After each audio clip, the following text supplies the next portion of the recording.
Et accueillons à présent, si vous le voulez bien, Monsieur Hervé Obed. En quelques mots, je vous le présente avant qu'il me rejoigne sur scène. C'est un homme pragmatique, loyal, sans langue de bois, aux grandes dames de beaucoup, diront certains. Son parcours impressionnant et pourtant discret dans le secteur stratégique de la diffusion de l'information, il va nous en parler, vaut à lui seul le détour. Il a accepté de venir partager son expérience avec nous et je l'en remercie déjà, mesdames et messieurs, Hervé Obed.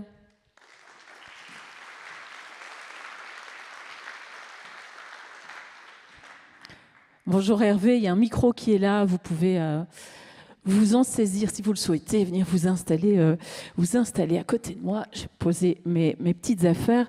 J'ai entamé la présentation de votre biographie, mais elle est beaucoup plus riche que cette synthèse express que je viens d'en faire. Donc je vous propose peut-être de revenir sur certains des éléments de votre parcours. Vous avez débuté votre carrière en tant qu'ingénieur commercial auprès de grandes entreprises à la direction régionale d'Apple. Et puis en 1996, vous fondez Pro Consultant Informatique que vous allez diriger pendant 26 ans. Vous allez nous l'expliquer. C'est une société que vous avez tout juste revendue, installée à Metz. C'est un local de l'étape qui développe des systèmes d'information pour les groupes médias.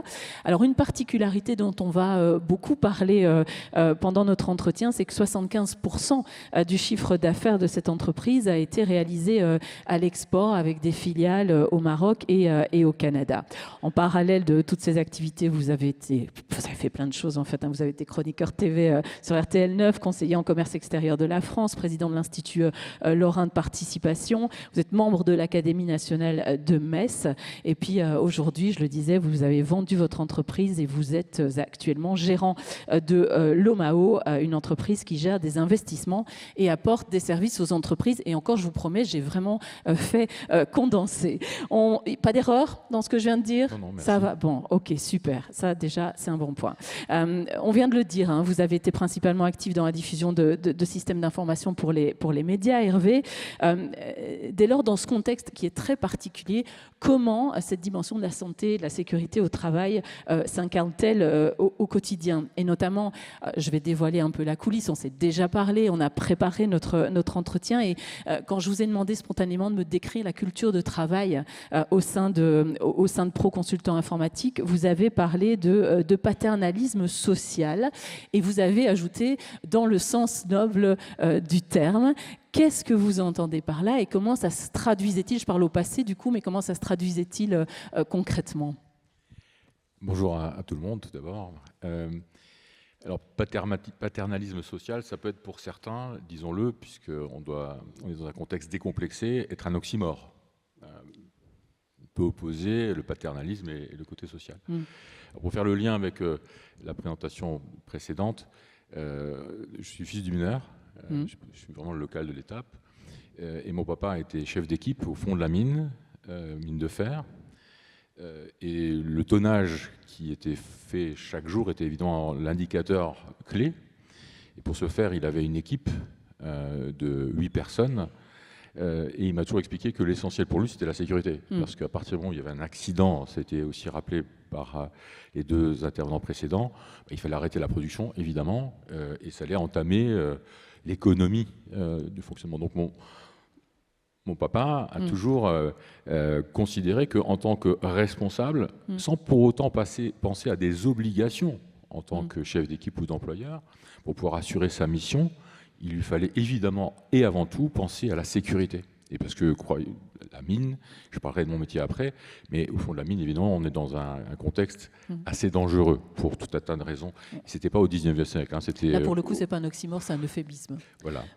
C'était pas au 19e siècle, c'était évidemment au 20e siècle. C'est un état d'esprit qui a véritablement imprimé votre manière de travailler, d'encadrer. Oui, parce que dans une cité minière, ses collaborateurs, c'était des voisins.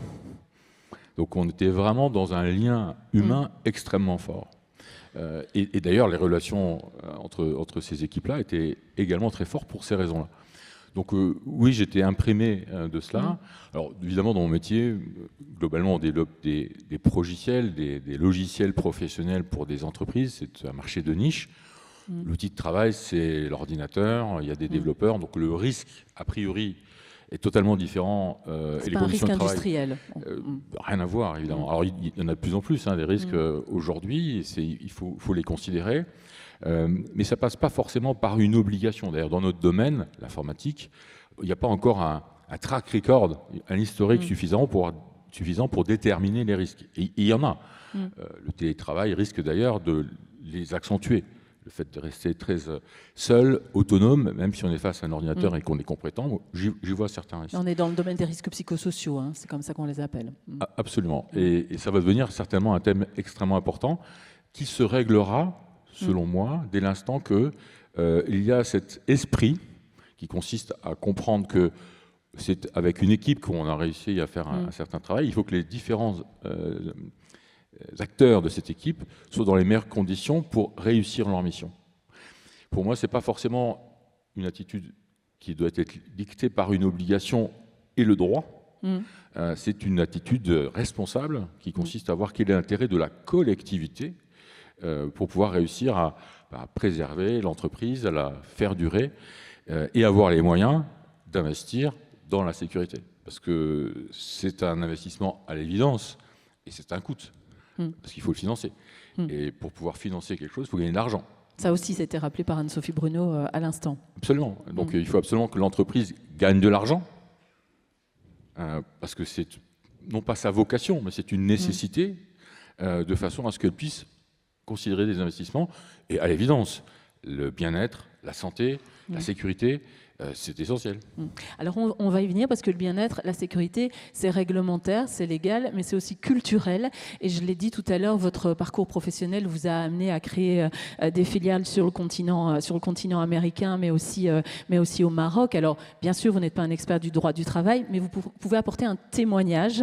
Et vous aviez beaucoup insisté d'ailleurs sur ce terme au moment où on s'était appelé pour préparer ensemble ces réalités, ces différences culturelles dans la préhension de la santé et la sécurité au travail, ou ces différences réglementaires, vous les avez touchées du doigt. Racontez-nous ce que vous retenez de cette expérience, de ces années à l'étranger. Alors tout d'abord, c'est toujours intéressant de se comparer. Je pense qu'on ne le fait pas assez. Quand on dit se comparer, c'est pas forcément entre... Il paraît que parfois ça console. Parfois ça console, parfois mais parfois ça permet aussi d'ouvrir l'esprit et de découvrir des bonnes idées ailleurs. Et il y en a beaucoup des bonnes idées ailleurs.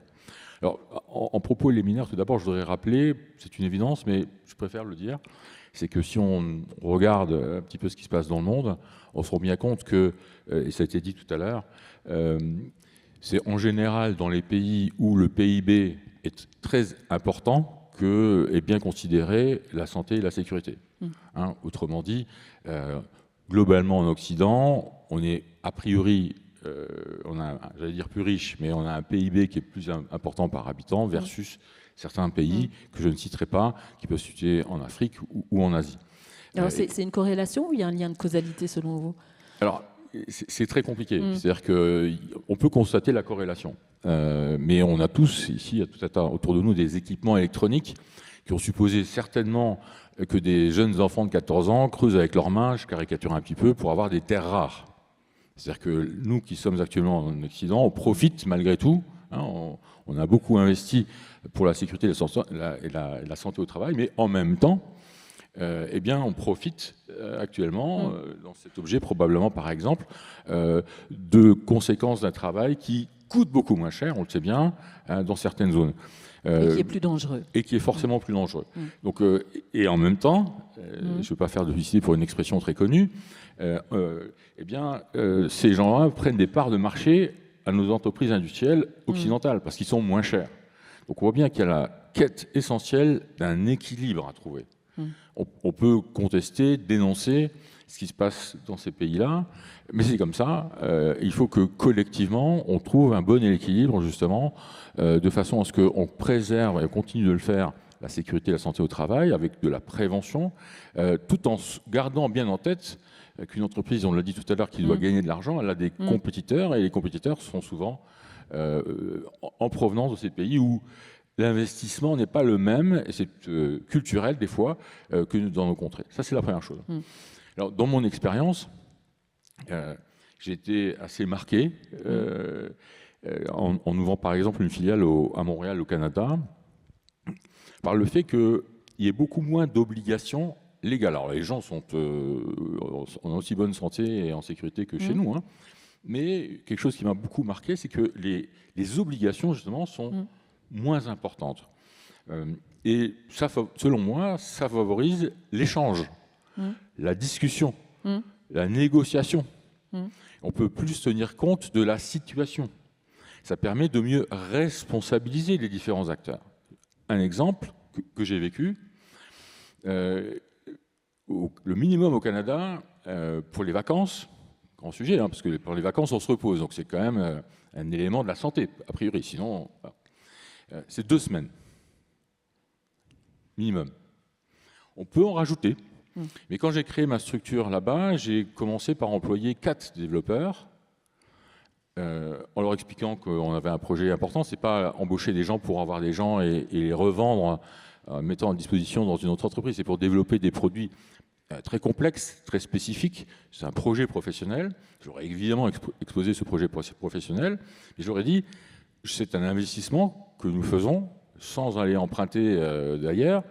Donc, dans un premier temps, il faut je sécurise mon investissement. Donc, soyons clairs, je vais vous payer correctement, mais au départ, tout sera minimum légal. Sachant que le minimum légal, là-bas, est bien inférieur à chez nous.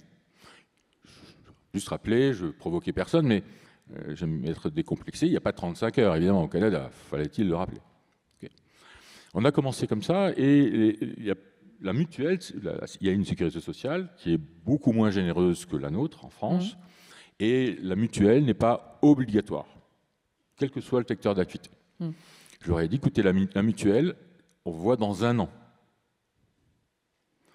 Donc vous avez cranté une progression dans la transparence avec vos collaborateurs. Absolument. Et ça m'a vraiment choqué, personnellement, parce qu'en fait, ils étaient évidemment d'accord. J'ai mis en place toutes les promesses qui ont été faites. Il y avait un deal, quoi. Il y avait un deal, et pour eux, c'était évident. Il n'y a pas d'arrière-pensée. Et parmi ces gens-là, un garçon extraordinaire, très intéressant. On se retrouve un jour à une réunion, parce que j'allais très régulièrement évidemment là-bas, et je vois cette personne, je vais prononcer son prénom, peu importe, il était en sueur. Il était vraiment pas bien. J'interromps la réunion, je lui propose de sortir, je dis Benoît, pardon, il y a un problème. Il me dit je suis agoraphobe. Écoute, on va arrêter la réunion, je vais t'en exempter, mais par contre l'engagement c'est qu'on se parle tout à l'heure au téléphone parce que j'ai besoin de comprendre ce que ça veut dire, parce que c'est une maladie... Et quel impact ça peut avoir sur l'organisation du travail du coup? Absolument. Dans la mesure où lui, à aucun moment, il a imaginé se dire je vais avoir un congé pour santé, pour aller me soigner, c'est pas du tout sa démarche. On a ouvert un dialogue qui a fait que je lui ai dit, écoute, dorénavant, je t'allège un certain nombre de tes tâches, etc., qui étaient qui pouvaient être stressantes pour lui. En revanche, il faut que tu te fasses suivre.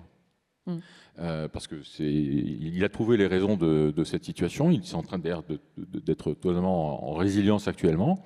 Mais cet échange évident pour lui et pour moi, la question, c'est pas est-ce qu'il va se mettre en congé de maladie, est-ce que je vais devoir recruter quelqu'un d'autre. C'était pas du tout ce qu'il en tête, parce que ça, c'est vraiment représentatif de cette culture que vous avez trouvée au Canada. Absolument. Ça facilite le travail et ça ne m'a pas empêché. Au contraire, régulièrement, tous les 15 jours, je l'appelais. On avait ce deal. Et ma question, c'est comment vas-tu?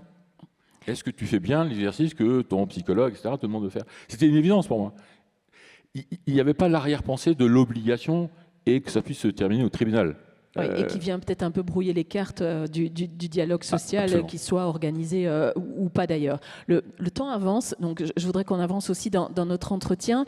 Vous avez déjà commencé à tirer quelques conclusions. Est-ce que vous avez glané, comme ça, au cours de votre parcours, quelques éléments, des règles, des manières d'être, des manières d'agir dont la France pourrait s'inspirer? Je sais notamment que ça vous hérisse un peu le caractère extensif qui est en train de prendre la prise en compte du bien-être au travail. On ne sait pas trop où ça commence, on ne sait pas trop où ça se termine. Voilà. Qu'est-ce que vous auriez envie de ramener en France, que vous avez vu ailleurs et qui pourrait faire avancer le modèle?